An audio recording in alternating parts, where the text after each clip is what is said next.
नमस्कार मित्रांनो, job support या यूट्यूब चॅनलवरती तुमचे स्वागत आहे। मित्रांनो, संजय गांधी निराधार योजना व श्रावणबाळ योजनेच्या लाभार्थ्यांसाठी खुशखबर।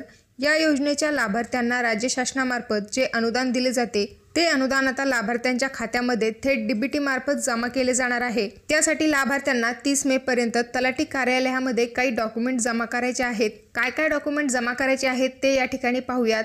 त्यासाठी व्हिडिओ तुम्ही संपूर्ण पहा। चॅनलवर का जर तुम्ही पहिल्यांदाच आला असाल तर चॅनलला सबस्क्राइब करा आणि हा व्हिडिओ आवडल्यास लाईक करा। असेच नवीन व्हिडिओ आम्ही तुमच्यासाठी घेऊन येत असतो। तुमचे जर का काही प्रश्न असतील तर व्हिडिओला कमेंट करा आणि अशाच महत्त्वपूर्ण अपडेटसाठी आमच्या टेलिग्राम चॅनलवरती देखील जॉइन व्हा।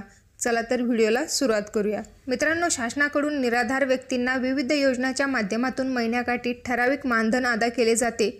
हे मानधन लाभार्थ्यांना तहसील स्तरावरून बँकेत पाठवून संबंधितांच्या खात्यात वर्ग करण्याची प्रक्रिया केली जाते। आता मात्र थेट डीबीटी मार्फत निराधार अनुदान लाभार्थ्यांच्या खात्यात वर्ग केले जाणार आहे। संजय गांधी निराधार व श्रावणबाळ योजनेच्या लाभार्थ्यांसाठी यापूर्वी तहसीलकडून संबंधित बँकेत सर्व लाभार्थ्यांची यादी पाठवून त्यानुसार निधी दिला जात होता।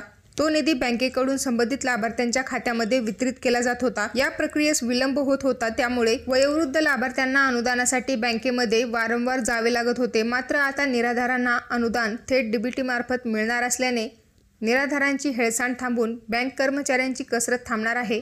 त्यासाठी या दोन्ही योजनांचा लाभ घेत असलेल्या पात्र निराधारांकडून आधार कार्ड आणि मोबाईल क्रमांक संकलित करण्याची प्रक्रिया गोंदिया विभागाकडून सुरू देखील करण्यात आली आहे।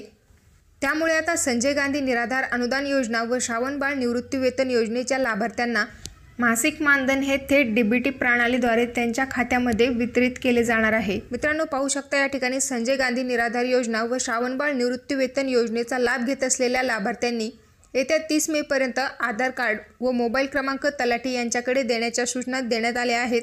या मुदतीमध्ये आधार कार्ड व मोबाईल क्रमांक न देणारे लाभार्थी या अनुदानापासून वंचित राहू शकतात। त्यामुळे 30 मे पर्यंत संबंधित योजनेच्या लाभार्थ्यांनी आपले आधार कार्ड व मोबाईल क्रमांक गावातील तलाठ्यांकडे उपलब्ध करून द्यावेत। मित्रांनो, निराधार व्यक्तींना विविध योजनेच्या माध्यमातून महिन्याकाठी ठराविक मानधन दिले जाते ते आता डीबीटी मार्फत सरळ लाभार्थ्यांच्या खात्यात दिले जाणार आहे। यासाठी लाभार्थ्यांना काही डॉक्युमेंट तलाठी कार्यालयामध्ये जमा करायचे आहेत। यामध्ये लाभार्थ्यांना हयात असलेले प्रमाणपत्र, आधार कार्ड, बँकचे पासबुक आणि मोबाईल नंबर आधार ज्या बँकेला लिंक असेल त्याच बँकेमध्ये पैसे जमा होणार आहेत। त्यामुळे मोबाईल नंबर व आधार ज्या बँकेला लिंक असेल तेच पासबुक तुम्हाला या ठिकाणी जमा करायचे आहे। तर मित्रांनो, अशा प्रकारे येत्या 30 मे पर्यंत ही सर्व डॉक्युमेंट संबंधित योजनेच्या लाभार्थ्यांनी त्यांच्या तलाठी कार्यालयामध्ये जमा करायचे आहेत। त्यानंतरच थेट डीबीटीद्वारे त्यांच्या बँक खात्यामध्ये या योजनेचे अनुदान वितरित केले जाईल।